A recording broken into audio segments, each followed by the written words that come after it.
Bonjour et bienvenue à cette nouvelle capsule Lumière sur notre équipe du Centre de services scolaires de Portneuf. Aujourd'hui, nous recevons Katia Robitaille, secrétaire d'école à l'école primaire du Bon Pasteur. Bonne écoute! Bonjour Katia! Bonjour Chana. Ça va bien? Ça va bien, merci. Et toi? Oui, merci. Est-ce que tu pourrais commencer par nous faire une présentation de toi? C'est qui Madame Katia? Bien sûr. Alors, Mme Katia est secrétaire d'école depuis une dizaine d'années. Je travaille de fond depuis une douzaine d'années au sein du Centre de services scolaires de Portneuf. OK. Je suis originaire de Pont-Rouge. J'ai fait une formation en secrétariat comptabilité. Mon rêve était, dans le fond, d'être enseignante, étant plus jeune et n'ayant pas pu faire la formation en temps venu. J'ai opté pour le secrétariat et je souhaitais pouvoir faire la combinaison des deux, soit ensemble. Alors, j'ai à fond opté pour être secrétaire d'école pour être avec les enfants. C'est super! Oui, oui. J'aimerais savoir à quoi ressemble le métier de secrétaire d'école? Oh, le métier de secrétaire d'école, c'est plusieurs métiers à la fois, je te dirais, OK. Chana. Secrétaire d'école, en fond, c'est autant d'avoir en charge, dans le fond, de s'assurer que personne ne manque de rien dans l'école, autant au niveau des enseignants qu'au niveau du personnel et au niveau des enfants. C'est aussi, dans le fond, des tâches administratives aussi qui sont à faire, mais c'est aussi d'être à la fois une infirmière pour les enfants qui sont blessés ou qui sont malades, être peut-être une psychologue, en tout cas une oreille attentive pour certaines personnes ou certains enfants qui auraient besoin d'extérioriser des choses. Donc, on doit être à l'écoute des gens autour de nous pour pouvoir apporter, dans le fond, le nécessaire, que ce soit des soins ou que ce soit d'apporter l'aide qu'il faut à ces personnes-là. Donc, moi, je me plais toujours à dire que c'est un tout autre tâche connexe. Si on explose la section tout autre tâche connexe, il y a beaucoup d'autres choses que ce qu'on nous montre dans les formations de secrétariat, bien entendu.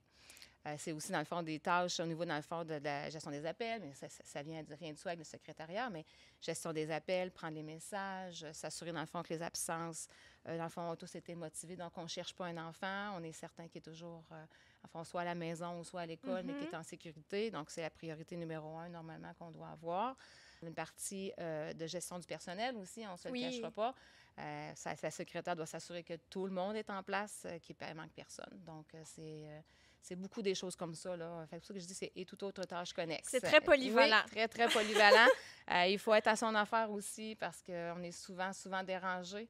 Donc, il faut souvent, dans le fond, se rappeler où on était. Donc, il faut être structuré, il faut être organisé dans son travail pour pouvoir reprendre là où on était, pour pas justement perdre trop de temps à vouloir se remémoriser où on était rendu. Je comprends. Donc, c'est beaucoup d'organisation, mais c'est tellement plaisant. Ah oui, ça a l'air. Puis justement, là, à travers toutes ces différentes tâches, est-ce qu'il y aurait une journée typique au travail? À quoi ça ressemble? Écoute, des journées typiques au travail, il n'y en a jamais parce que des routines en secrétariat d'école, ça n'existe pas. Bon, parfait. Le matin, même si tu te fais une liste de dire je vais faire ça aujourd'hui, c'est impossible que tu y arrives. Si tu y arrives, tu es chanceuse. OK. Parce que, comme je disais tantôt, de toute façon, je dis, il y a des impondérables tout le temps. On est dérangé, soit pour un enfant qui s'est blessé, un enfant qui a vomi, un enfant qui ne se sent pas bien, un adulte, dans le fond, il manque quelque chose, il veut un crayon, il y a des photocopies à faire, m'envoie un élève. Donc, on est constamment, tout le temps, sollicité. Donc, c'est sûr qu'une journée typique, ça n'existe pas vraiment, mais les journées sont tellement diversifiées. Les journées passent, puis on se rend à la fin de la journée, on ne s'est pas ennuyé, puis on est quand même satisfait de notre journée pareil. On en a fait beaucoup de choses dans une journée. Génial. Oui. On a déjà établi que secrétaire d'école, c'est très polyvalent. Il y a beaucoup de diverses tâches. Oui. Ce serait quoi les principaux défis auxquels tu es confronté au quotidien? Bien, comme je mentionnais, dans le fond, la structure, l'organisation du travail, parce qu'on est constamment dérangé. Mais ça, c'est tout le temps nécessaire à chaque fois d'être dérangé, mais il faut quand même avoir une bonne organisation pour être capable de pouvoir reprendre là où on était rendu. Il y a aussi, dans le fond, une gestion du stress et des priorités, parce qu'effectivement, que le fait, dans le fond, de ne pas pouvoir toujours faire au moment où on veut le travail qu'on a à faire, bien, il faut prioriser les choses dans la journée. On a quand même des délais à respecter aussi au niveau, dans le fond, des rendus, des documents, des tableaux, des choses comme ça. Fait qu'il faut gérer le stress parce qu'il peut arriver un enfant qui arrive puis qui est en panique parce que là, il s'est blessé, il s'est cogné. Donc, nous, il faut ramener au calme cet enfant-là. Donc, il ne faut pas que nous, on démontre un stress. Il faut apprendre à être rassurant, dans le fond, à être à l'écoute des enfants, des personnes qui veulent nous parler. Ça se voit aussi auprès des adultes, aussi des fois une détresse.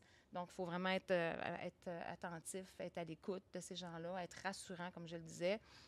Le reste des tâches, bien, dans le fond, on arrive à les gérer. Quand on sait gérer nos priorités, on est capable de les gérer et de les rendre dans les temps demandés. De ce que je comprends, il y a beaucoup d'échanges avec les autres intervenants qui gravitent dans l'école. À quoi ressemble la collaboration? La collaboration, honnêtement, elle est vraiment importante à la base parce que même si on est le noyau central de l'école, on a quand même plein de gens avec qui on doit intervenir. Oui. Donc, il faut que la collaboration soit bonne. Autant, en fait, au niveau de la direction, parce qu'on a des dossiers qu'on travaille ensemble, il y a un lien qui doit se faire dans certaines tâches, dans certaines choses. Il y a aussi une collaboration au niveau, dans le fond, des intervenants internes, oui. Qui sont auprès des élèves ou auprès du personnel, mais aussi auprès des intervenants externes aussi qui peuvent avoir à venir, dans le fond, à l'école, venir travailler avec des élèves et tout ça. Mais la plus importante de toutes, c'est la collaboration avec les parents. Oui! Parce que les parents, veulent pas, on ne se le cachera pas, nous confient leur enfant à l'école toute la journée. Mm-hmm. Donc, ils sont quand même chez nous là, de 8 h le matin jusqu'à 3h15 minimum. Donc, il faut qu'il y ait confiance en l'école. Donc, il faut que la collaboration soit là. Il faut qu'il y ait une bonne entente puis une bonne façon de faire aussi qui fait en sorte qu'on les rassure. Puis, en même temps, bien, ils sont contents de nous confier leur enfant toute la journée à l'école aussi. Puis, ils peuvent vaquer à leurs occupations sans avoir à se tracasser sur ce qui se passe à l'école. Dirais-tu que la proximité ou le lien que tu crées avec les élèves, c'est ce que tu préfères de ton travail? Assurément. C'est vraiment la raison, la première pour laquelle j'ai envie d'aller travailler tous les matins. C'est la proximité avec les enfants, la spontanéité des enfants. Donc, c'est sûr que, tu sais, moi, si j'ai pas ça, ma journée est vraiment différente, là, honnêtement. Fait que ça fait des journées qui sont merveilleuses à tous les jours. C'est ta motivation. C'est ma motivation, effectivement. Tu as bien raison. J'aimerais savoir à quoi ressemble l'ambiance dans une école primaire. L'ambiance dans une école primaire, je te dirais, c'est la meilleure ambiance qu'on peut pas avoir. Ah oui? Par expérience, j'ai quand même fait des emplois, même au sein, dans le fond, du centre de service scolaire, dans d'autres corps d'emploi avant d'avoir mon poste de secrétaire d'école. Et je te dirais que l'ambiance dans une école primaire est ma préférée pour une simple et unique raison, c'est qu'on est avec des enfants. Oui. Moi, le matin, j'aime beaucoup, dans le fond, pouvoir accueillir les élèves avant de pouvoir vaquer à mes occupations. J'aime pouvoir leur dire un bon matin, passer une belle journée. J'en ai qui me font des câlins aussi. Oui. Donc, j'amasse de l'énergie, j'amasse de l'amour, j'amasse plein de belles choses des enfants. Fait que pour moi, c'est la meilleure ambiance qu'on peut pas avoir dans un environnement de travail. Si c'est dans une école primaire, c'est sûr. Je comprends. Il n'y a rien qui équivaut ça. L'amour d'un enfant, il n'y a rien de mieux que ça. C'est vrai. Est-ce qu'il y aurait un préjugé entourant les secrétaires d'école que tu aimerais démanteler? Écoute, il y a un cliché qui existe depuis toujours par rapport à une secrétaire. C'est que la secrétaire apporte le café à son patron le matin et elle s'installe avec son bloc de sténo. Ce n'est plus ça.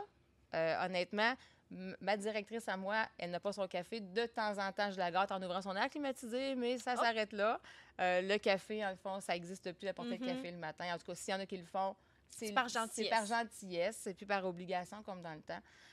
Puis la sténo, je vous le confirme, on s'en sert plus aujourd'hui, c'est terminé. Pour terminer, aurais-tu une anecdote à nous partager? Bien sûr. Écoute, dans une école, il en arrive bien des choses, j'imagine, avec des petits-enfants. Écoute, je me rappelle une journée où je faisais des commissions, comme tout le monde, la fin de semaine. Et pour ne pas nommer, chez Costco, je croise une maman avec sa fille qui est assise dans le panier. Et je l'entends qui chuchote à sa mère, qui lui dit « Maman, c'est la directrice de l'école! » Puis je tends l'oreille parce que je me dis là, est-ce qu'elle parle de moi? Puis en tendant l'oreille, je l'entends dire « C'est la meilleure directrice au monde! » Alors là, ça a été flatteur. Je me suis sentie vraiment, même si je n'ai pas le rôle de la directrice, je dirais que j'ai quand même pris sur moi que j'étais la meilleure directrice au monde, même si j'étais juste la secrétaire d'école.